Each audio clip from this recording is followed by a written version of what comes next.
Guys, I've been cleaning up the engine bay with wax and grease remover and I'm not happy with it.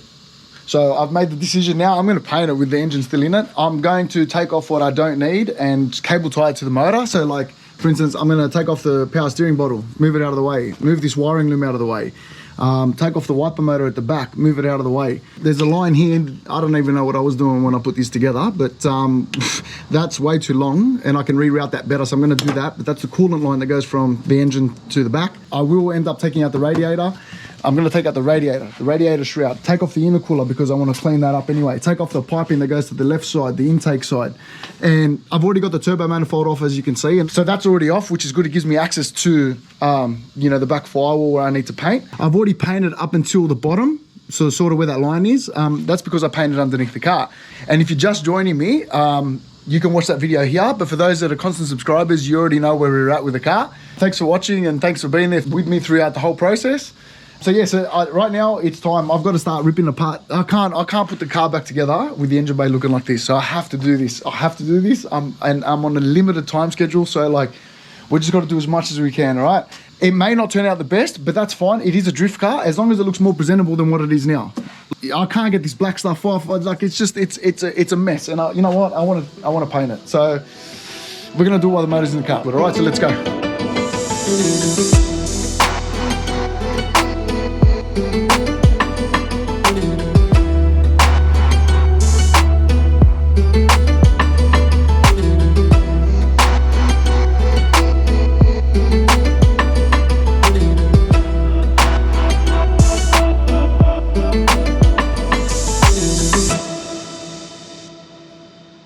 Things are getting out of control here.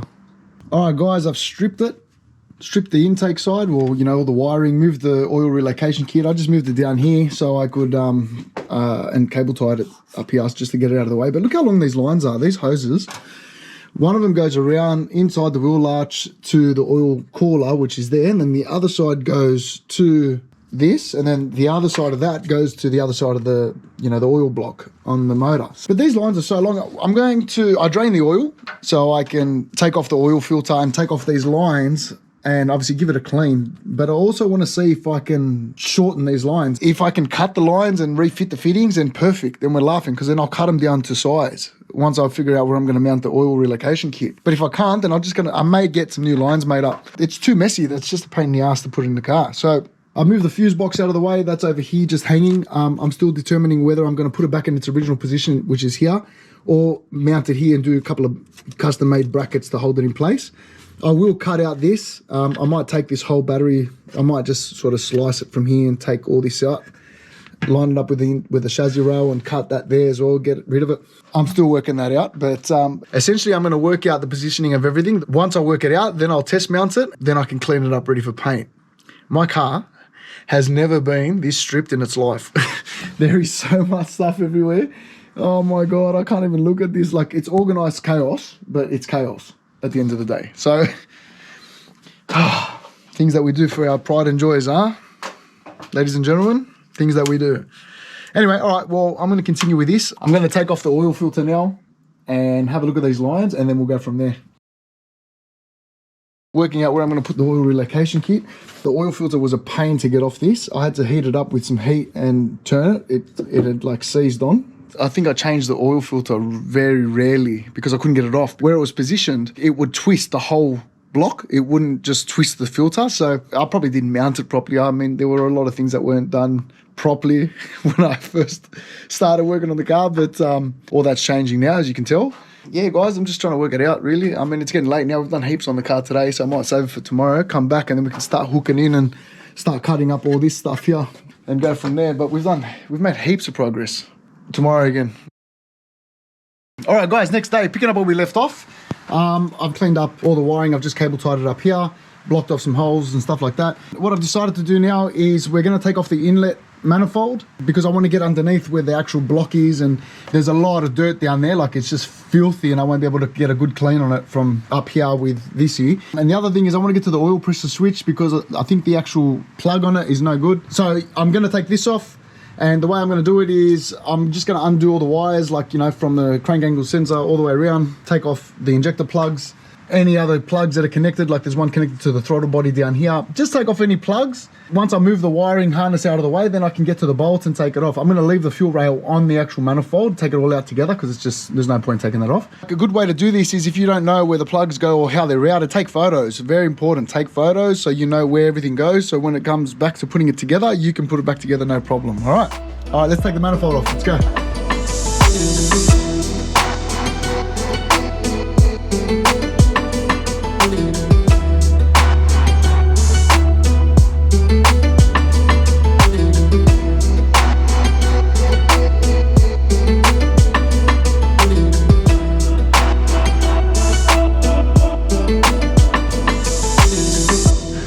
Guys, I think I'm almost right to get the manifold off. I want to try and get it off without taking out all the coolant lines that are underneath it, like these lines and stuff. So I've disconnected them from the manifold. There's a screw here.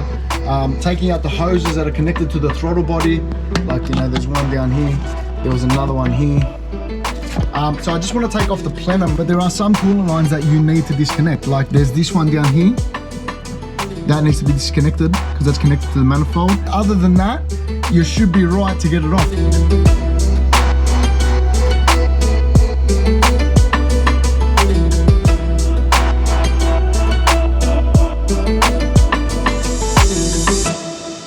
Alright guys, got the inlet manifold off. So that hose that I couldn't get off, I ended up cutting it, and there's two. There's actually one more just underneath it. So you've got this one that runs down, and you've got this one that runs down to the cooling system that's still there. I didn't want to take out the cooling piping, I wanted to keep it in there, and as you can see, it's there. But yeah, these are the coolant lines that run underneath the inlet manifold, and there's only 1, 2, 3, 4, which go to the throttle body, and then there's one more that comes up to this brake booster thing up here. So 5 hoses in total on my setup. I don't know if anybody else's is different, but on my setup, 5 hoses is what I needed to take off, plus the 8 bolts at the top, 2 bolts down the bottom. And that's how I got the manifold off. Right, so now that we've done that, you can see clearly all the mess that's going on down the bottom here. So it's quite messy. There's a lot of oil that's just caked onto things, so I want to clean it up. This runs to the oil cooler, and this runs to the oil block. I'm going to take this out because I'm going to replace this line with a shorter line. Check the oil pressure switch because this one is looking a little bit worse for wear. Maybe change the plug on it, but we'll see what happens. I'm pretty pumped. You can see clearly it's opened up heaps of room for me to just get in there and whack it with a spray can. One step closer, guys, one step closer. Oh, guys, if you're enjoying this, please smash that like button and hit that subscribe. If you're just joining me, welcome to my channel. It will help me a lot if you just do that for me.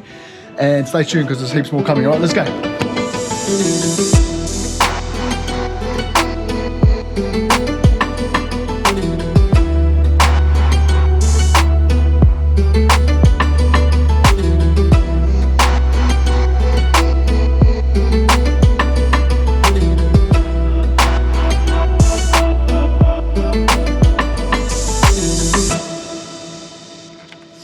This is not good. This is the oil pressure switch. I just took it off from down here and it fell apart in my hands. I think it just severed at the wire severed. Yeah, it did. It broke.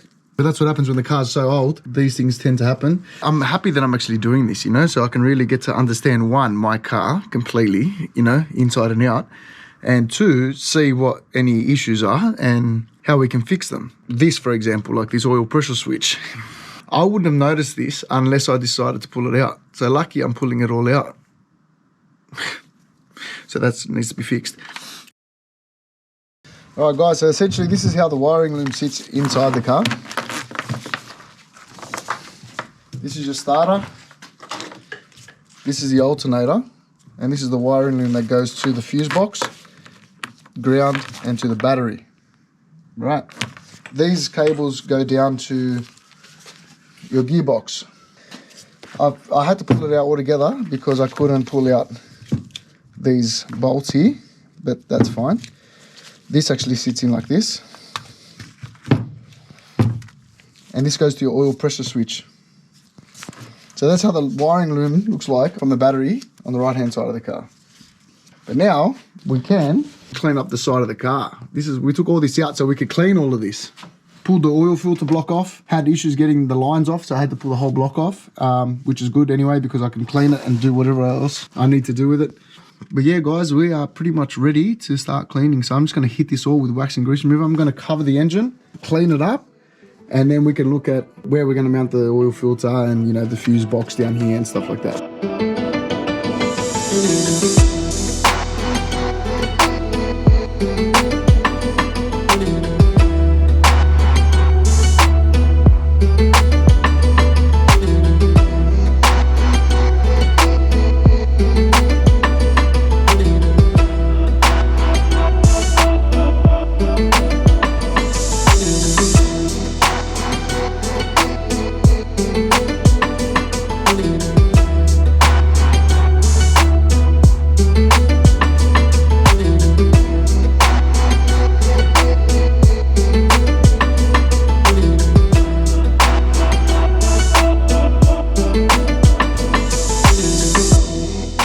Alright guys, I've decided to shave some of the engine bay. I'm not going too hard with it, it's not a show car, but I need to plug up a few holes, right? So I'm going to shave a few holes here, here, and down here, and just weld this here. Alright, so that's what I'm doing. I've covered the engine with, you know, a leather welding mat. I've also wet a towel and put a wet towel over this side. I put a wet towel here as well, just covering the shock and the suspension.